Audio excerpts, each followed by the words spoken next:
जय हिंद दोस्तों, एक बार फिर से आपका स्वागत है। दोस्तों, इस वीडियो में हम फिजिक्स का सबसे मोस्ट इम्पोर्टेंट चैप्टर ध्वनि पर डिस्कस करेंगे।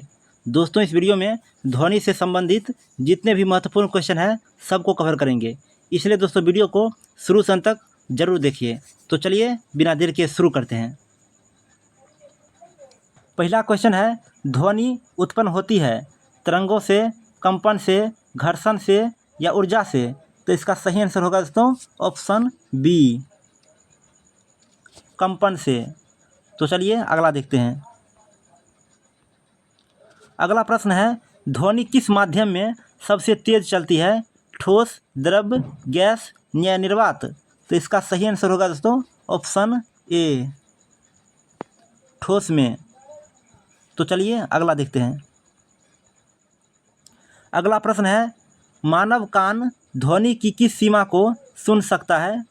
1 से 1000, 1 से 100 एचजेड, 20 से 20,000 एचजेड या 100 से 50,000 एचजेड या 0 से 1000 एचजेड? तो इसका सही आंसर होगा दोस्तों ऑप्शन बी, 20 से 20,000 एचजेड।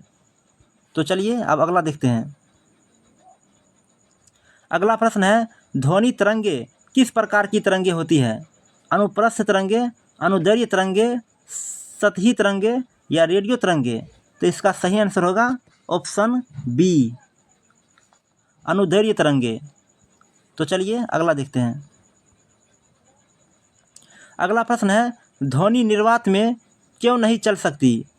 क्योंकि प्रकाश नहीं होता, क्योंकि कोई माध्यम नहीं होता, क्योंकि ध्वनि ठंडी होती है या क्योंकि गुरुत्वाकर्षण नहीं होता? तो इसका सही आंसर होगा दोस्तों ऑप्शन बी, क्योंकि कोई माध्यम नहीं होता। तो चलिए अब अगला देखते हैं। अगला प्रश्न है, ध्वनि की इकाई क्या है? वाट, मीटर, डेसिबल या हर्ट्ज? तो इसका सही आंसर होगा दोस्तों ऑप्शन सी, डेसिबल। तो चलिए अब अगला देखते हैं। अगला प्रश्न है, ध्वनि की आवृत्ति की इकाई क्या है? न्यूटन, डेसिबल, हर्ट्ज या मीटर? तो इसका सही आंसर होगा ऑप्शन सी, हर्ट्ज। तो चलिए अगला देखते हैं। अगला प्रश्न है, ध्वनि का वेग वायु में कितना होता है? लगभग 150 मीटर पर सेकेंड, 340 मीटर पर सेकेंड या 500 मीटर पर सेकेंड या 750 मीटर पर सेकेंड? तो इसका सही आंसर हो जाएगा ऑप्शन बी, 340 मीटर पर सेकेंड। तो चलिए अब अगला देखते हैं। अगला प्रश्न है, हम किस अंग से ध्वनि सुनते हैं? आँख, जीभ, नाक या कान? तो इसका सही आंसर होगा ऑप्शन डी, कान। तो चलिए अब अगला देखते हैं। अगला प्रश्न है, जिस ध्वनि की आवृत्ति 20 हर्ट्ज से कम होती है उसे क्या कहते हैं? श्रव्य, प्राश्रव्य, अवश्रव्य या अल्ट्रासोनिक? तो इसका सही आंसर होगा दोस्तों ऑप्शन सी, अवश्रव्य। तो चलिए अब अगला देखते हैं। अगला प्रश्न है, ध्वनि की तीव्रता किस पर निर्भर करती है? आवृत्ति पर, आयाम पर, लंबाई पर या समय पर? तो इसका सही आंसर होगा ऑप्शन बी, आयाम पर। तो चलिए दोस्तों अब अगला देखते हैं। अगला प्रश्न है, बिल्ली किस प्रकार की ध्वनि को सुन सकती है जो मानव नहीं सुन सकता? अवश्रव्य, प्राश्रव्य, रेडियो तरंग या अल्ट्रा रेड? तो इसका सही आंसर होगा दोस्तों ऑप्शन बी, प्राश्रव्य। तो चलिए अब अगला देखते हैं। अगला प्रश्न है, ध्वनि की तरंगों का परावर्तन कहलाता है? प्रतिध्वनि, अपवर्तन, अवशोषण या संश्लेषण? तो इसका सही आंसर होगा ऑप्शन ए, प्रतिध्वनि। तो चलिए अगला देखते हैं। अगला प्रश्न है, ध्वनि तरंग की चाल किस पर निर्भर करती है? माध्यम पर, रंग पर, दूरी पर या आयतन पर? तो इसका सही आंसर होगा ऑप्शन ए माध्यम पर। तो चलिए अब अगला देखते हैं। अगला प्रश्न है प्रतिध्वनि सुनने के लिए न्यूनतम दूरी कितनी होनी चाहिए? 5 मीटर, 10 मीटर, 17 मीटर या 50 मीटर? तो इसका सही आंसर होगा ऑप्शन सी 17 मीटर। तो चलिए अब अगला देखते हैं। अगला प्रश्न है ध्वनि की तीव्रता को मापने वाला यंत्र है barometer, sound meter, decibel meter या सोनोमीटर? तो इसका सही आंसर होगा ऑप्शन डी सोनोमीटर। तो चलिए अब अगला देखते हैं। अगला प्रश्न है कंपन की संख्या प्रति सेकंड कहलाती है आयाम, वेग, आवृत्ति या तीव्रता? तो इसका सही आंसर होगा ऑप्शन सी आवृत्ति। तो चलिए अगला देखते हैं। अगला प्रश्न है संगीत किस प्रकार की ध्वनि है?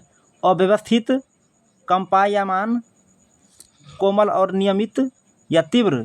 तो इसका सही आंसर होगा दोस्तों ऑप्शन सी कोमल और नियमित। तो चलिए अब अगला देखते हैं। अगला प्रश्न है शोर किस प्रकार की ध्वनि है? मधुर, तीव्र, अव्यवस्थित या लहरदार? तो इसका सही आंसर होगा ऑप्शन सी अव्यवस्थित। तो चलिए अब अगला देखते हैं। अगला प्रश्न है प्रतिध्वनि सुनने के लिए ध्वनि को लौटने में कितना समय लगता है? 1 सेकंड या 0.1 सेकंड या 0.01 सेकंड या 0.2 सेकंड? तो इसका सही आंसर होगा दोस्तों ऑप्शन बी 0.1 सेकंड। तो चलिए अब अगला देखते हैं। अगला प्रश्न है पराश्रव्य तरंगों की आवृत्ति होती है 20 Hz से कम, 20 Hz से अधिक या 20,000 Hz से अधिक या 200 Hz? तो इसका सही आंसर होगा ऑप्शन सी 20,000 Hz से अधिक। तो चलिए अब अगला देखते हैं। अगला प्रश्न है ध्वनि की चाल द्रव्य में ठोस की अपेक्षा अधिक होती है, कम होती है, समान होती है या नहीं होती है? तो इसका सही आंसर होगा ऑप्शन बी कम होती है।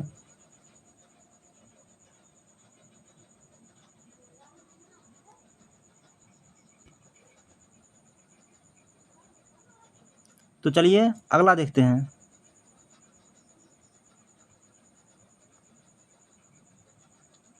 अगला प्रश्न है ध्वनि की एक तरंग की लंबाई को क्या कहते हैं? आवृत्ति, तरंगदैर्घ्य, आयाम या समय? तो इसका सही आंसर हो जाएगा ऑप्शन बी तरंगदैर्घ्य। तो चलिए दोस्तों अब अगला देखते हैं। अगला प्रश्न है ध्वनि का प्राकृतिक स्रोत क्या है? मोबाइल, रेडियो, वाद्य यंत्र या मनुष्य का गला? तो इसका सही आंसर होगा ऑप्शन डी मनुष्य का गला। तो चलिए अब अगला देखते हैं। अगला प्रश्न है सोनार तकनीक आधारित है गुरुत्व बल पर, परावर्तन पर, प्रतिध्वनि पर या अपवर्तन पर? तो इसका सही आंसर होगा ऑप्शन सी प्रतिध्वनि पर। तो चलिए अब अगला देखते हैं। अगला प्रश्न है ध्वनि की ऊर्जा को किस में बदला जा सकता है? ताप में, रासायनिक ऊर्जा में, विद्युत ऊर्जा में या कोई नहीं? तो इसका सही आंसर होगा दोस्तों ऑप्शन सी विद्युत ऊर्जा में। तो चलिए अब अगला देखते हैं। अगला प्रश्न है ध्वनि को मापने की वैज्ञानिक विधि है भौतिकीय विधि, रासायनिक विधि, ध्वनिक विधि या यांत्रिक विधि? तो इसका सही आंसर होगा ऑप्शन सी ध्वनिक विधि। तो चलिए अब अगला देखते हैं। अगला प्रश्न है ध्वनि की तीव्रता को किस में मापा जाता है? जूल, वाट, डेसिबल, न्यूटन? तो इसका सही आंसर होगा ऑप्शन सी डेसिबल। तो आइए अब अगला देखते हैं। अगला प्रश्न है, बजते हुए ट्यूनिंग फोर्क से ध्वनि क्यों आती है? वह गर्म होता है, वह कंपन करता है, वह चमकता है या वह भारी होता है? तो इसका सही आंसर होगा ऑप्शन बी, वह कंपन करता है। तो चलिए अगला देखते हैं। अगला प्रश्न है, किस उपकरण से समुद्र की गहराई मापी जाती है? बैरोमीटर, थर्मामीटर, सोनार या साउंड मीटर? तो इसका सही आंसर होगा दोस्तों ऑप्शन सी, सोनार। तो चलिए दोस्तों, उम्मीद करते हैं कि आपको बहुत अच्छा लगा होगा। दोस्तों अगर वीडियो अच्छा लगा हो तो प्लीज़ लाइक कर दीजिए और चैनल को सब्सक्राइब कर लीजिए। जय हिंद दोस्तों।